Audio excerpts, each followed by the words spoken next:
but it's still about, lining up the correct way and getting off of blocks and being physical and tackling and covering and communicating, all those kinds of things. So you hope that systematically, you're in position to defend things well. And again, guys are getting our guys excited and emotional and ready to play will not be an issue.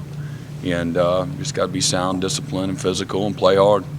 What is it that you carry from the Ohio State game? Is it confidence, momentum, or is it anything? It's probably, you'd be naive to say nothing. You got to start over. It's a one-game season, and in some aspects, respects rather, that would be the case. But when you're, and again, those last three drives against Virginia Tech still bother you because it really felt like we were playing in a dominant way. Really, this last 4 or 5 games of the season, whatever it's been here, just felt we were getting into a nice rhythm and complimenting each other on both sides of the ball. And, hopefully that'll continue. Was Cleveland's performance the kind that could really elevate a guy moving forward? It could maybe kind of almost be a jumping off point to a whole other level? Well, I think that where he started at the beginning of the year, we've been saying he's one of the guys that have just gotten better and better the whole season.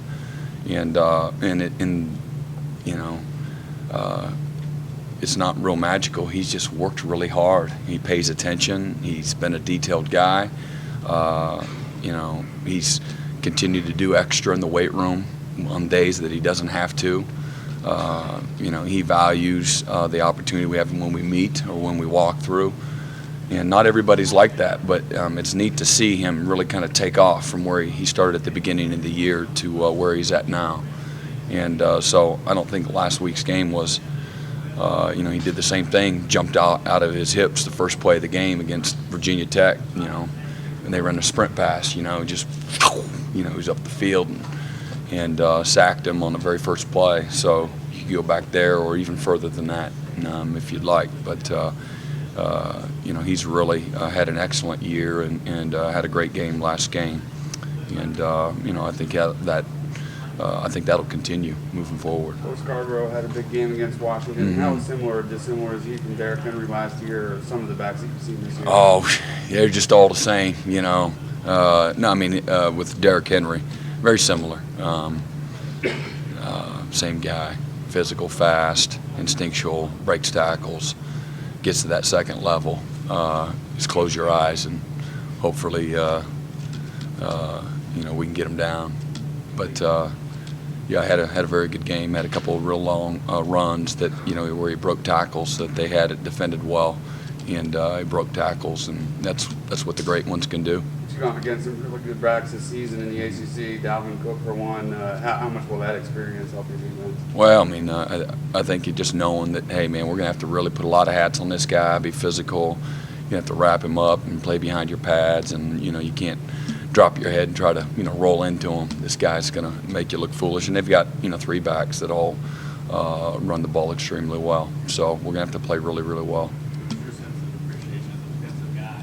Alabama's ability to score on defense. I know you don't watch a ton of defense out of the ball, but just as a defensive guy, you got a touchdown. Yeah, it's we got great respect for how they play defense, and we all aspire to play at that level and be that disruptive and make those kinds of plays.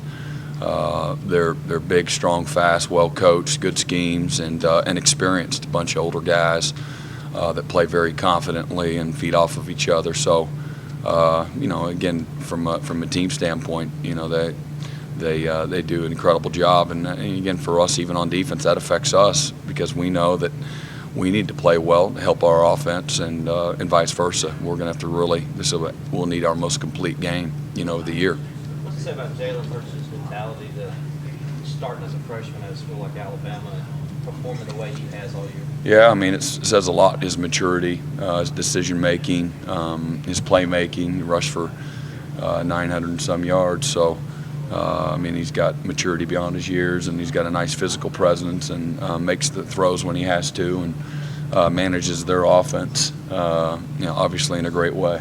How different is he than, say, JT or even Lamar? That's a good question. Lamar's different than a lot of guys. I don't know, but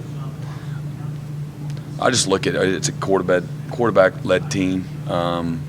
You know, and is he do a good job leading their offense and making plays?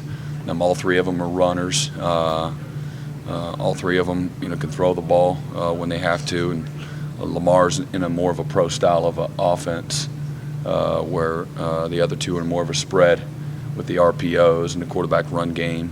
You know, I think Louisville has a little bit of everything, but all terrific players on really good teams.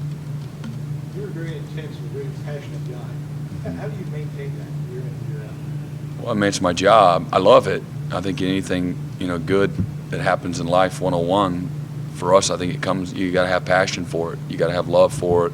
You got to have belief in what you do. And so I think that's easy, you know, for anybody. I'm a lucky guy. So, very fortunate. So I really like what I do. I like to come to work, and it's not really work to me. And so. Your player says that rubs off on them. Do you see that? Well, I think that they're going to follow your lead, and you're going to get what you demand.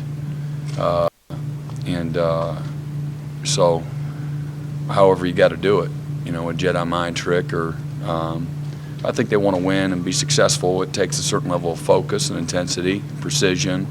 You know, the best ones out there in anything, if there's something, they're consistent.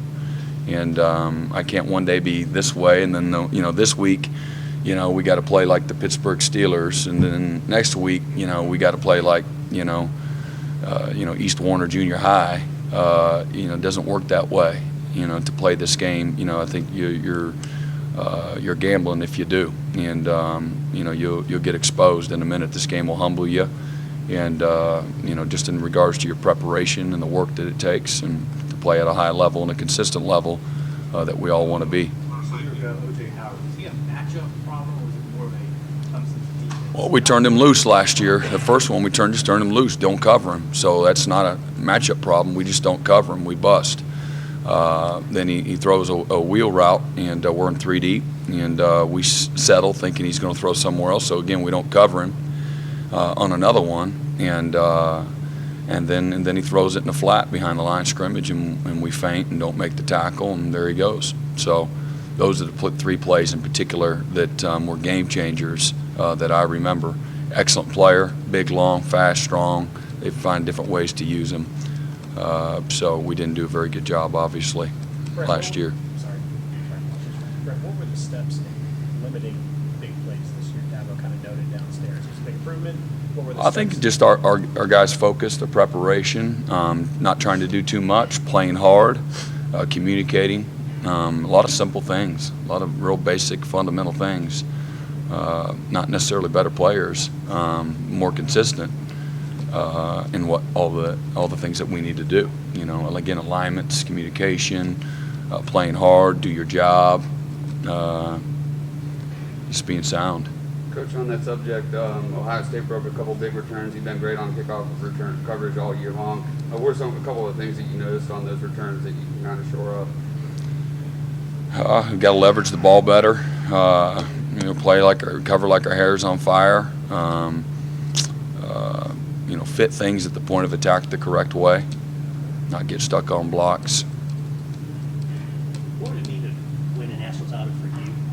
Be a part of a team? For me personally, the fulfillment comes to see our players have the success that they deserve, and really it's all of our fans and the people of Clemson, you know, to instill the kind of pride. And they have it now, but you know, it's just kind of icing on the cake, you know, to be a national champion. That's a very special club to be in, and but the sense of pride in our community and in our school, in our university, and as much as anything for the players and that have never experienced it, and it's pretty special. We got to see a little bit of Brent Venables' dance moves the other night after the game. Oh, really?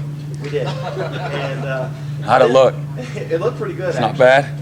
And then I read where you and Kirby Hocutt, the guy who heads up the playoff committee now, used to kind of jam out the Van Halen's right now. Is that what you would want to have played if you guys managed to pull off the win? Van Halen? I don't know. There's plenty. I'm a pretty eclectic kind of a renaissance man. I can handle anything that you play.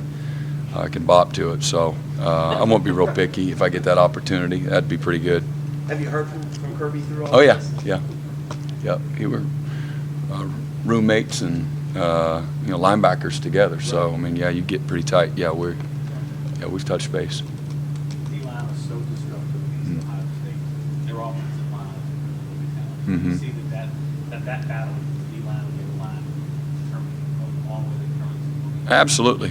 I think it's critical you get on this platform, the lines of scrimmage, winning, stalemating, not getting pushed around, shoved around, disrupting. All those things will dramatically affect the flow of the game, both sides of the ball. Absolutely. There was sort of the idea of the way that you beat Alabama's defense is spreading them out, running some tempo, that would get to them. It seems like that was maybe more of the case a couple of years ago. Have you seen that sort of evolution, and do you think that having looked at how they play and how you guys play, that there's anything to that? Well, I think you got to, when all things are even, if talent is even, you got to make plays, So it's not, again, it's not real magical. You got to tackle well, and you got to cover well, or you got to make a competitive play when the ball's in the air. Quarterback got to make good decisions. You can't turn it over. When they're in good position, you're in good position. Somebody's got to make a play, and so I think that's what out tricking them or snapping it before they're ready. I don't think you can rely on that on either side of the ball. I think that you have to assume that you need to go out and make good plays and be patient and win field position, a kicking game, and all those hidden yards are come back in a game like this and are incredibly important. How similar is their Last offense one, y'all. to what Ohio State does? I mean, with the mobile quarterback, and they seem to play probably a little more lateral. There's a few things that are similar. And then there's some other things that that aren't. Running that tailback way back up there, back there and running them downhill at your defense. So, and again, it's an experienced group of guys, very talented group of skill players, the tight end, the two receivers, that offensive line. You're looking at a number of guys that are first-round draft picks today that we'll be lining up against. So, great challenge. Thank you all. All right. Meeting.